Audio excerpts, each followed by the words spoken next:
প্রেমের সম্পর্ক ভেঙে গেলে অনেক সময় ক্ষোভ থেকে জন্ম নেয় প্রতিশোধ পরায়ণতা। তবে সেই প্রতিশোধ যখন প্রাণঘাতী অপরাধের রূপ নেয় তখন তা সমাজের জন্য ভয়াবহ বার্তা বহন করে।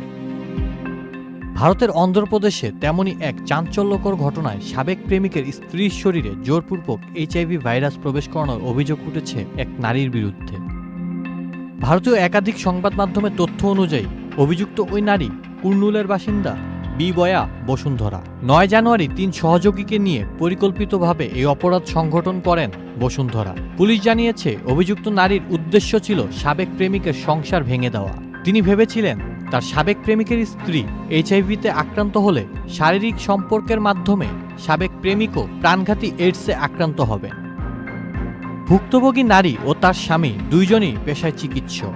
ঘটনার দিন প্রতিদিনের মতোই স্কুটারে করে বের হলে একটি মোটরসাইকেল ইচ্ছাকৃতভাবে তার স্কুটারে ধাক্কা দেয়। এতে ভুক্তভোগী নারী রাস্তায় পড়ে গিয়ে আহত হন। ঠিক সেই মুহূর্তে সহায়তার ভান করে অভিযুক্তরা এগিয়ে আসেন। পুলিশের ভাষ্য অনুযায়ী অটোরিকশায় তুলে দেওয়ার নাম করে অভিযুক্ত নারী কৌশলে ভুক্তভোগীর শরীরে একটি ইনজেকশন পুশ করেন। ভুক্তভোগী নারী চিৎকার করলে অভিযুক্তরা দ্রুত ঘটনাস্থল ত্যাগ করে পালিয়ে যায়। তদন্তে পুলিশ জানতে পারে অভিযুক্তরা স্থানীয় একটি সরকারি হাসপাতাল থেকে এইডস রোগীদের রক্তের নমুনা অবৈধভাবে সংগ্রহ করেছিলেন।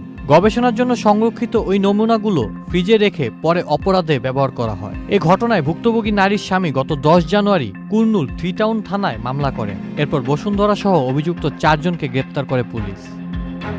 আউসাফুল ইসলাম আকিফ, চ্যানেল আই। নতুন রিন গভীর থেকে পরিষ্কার করে কাপড়কে রাখে নতুনের মতো উজ্জ্বল। নতুন রিন অ্যাডভান্সড পাউডার।